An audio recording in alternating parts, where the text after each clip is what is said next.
for example, one of the exercises that we do, which kind of turns lights on for a lot of people, is think about the best leader you've ever had. And what was it that he or she did? Now, maybe you had them as a leader, maybe you were a peer with them, but just somebody when automatically comes to mind when you think about outstanding leader. So what were their strengths? So in a workshop, I'll get all kinds of things. Well, they were super communicator. They really trusted people. They were a great developer of people. Good coach. They had incredible technical ability and were the go-to person, but they built technical capabilities in others as well. They just weren't the only ones solving the problems. So you get a bunch of these kinds of responses. Then you say, okay, well, did they have weaknesses?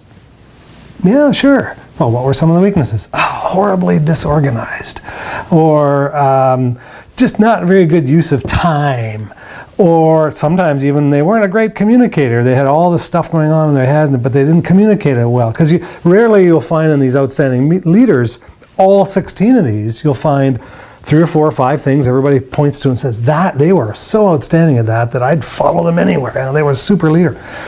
So then you say, okay, so what you're saying is people can have weaknesses and still be an outstanding leader. Clearly, they're human. All right, now think about the worst leader that you've ever had.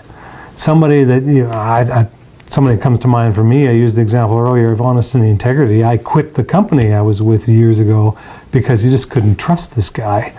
And you felt like every time you shook his hand, you had to kind of count your fingers and see what did he take from you. He was just a real sleazy sort of character. And so you think about who's the worst leader. Well, you hear things like that, honesty, or the horrible communicator, or they're disrespectful, or you come up with a bunch of things like that. And then you turn around and say, did they have strengths? No strengths. Well, really? Okay, yeah, well, they were kind of all right at technical, or they did this okay. All right, so what's going on here now? They have strengths, but you discounted those strengths and you only focused on the weaknesses. Well, it comes to the whole point that the way we perceive other people, because in an ideal, perfect, objective world where it's not human emotion that's involved, we'd weigh out every single trait and characteristic of all of those leaders, and we'd give them some kind of mathematical equation, and we'd say, okay, on average, they're this kind of leader, good leader, bad leader, whatever.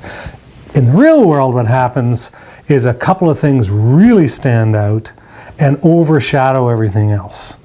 So the good news story about that is that towering strengths can overcome weaker areas by a long shot, as long as the weak areas aren't so bad that they actually become a fatal flaw.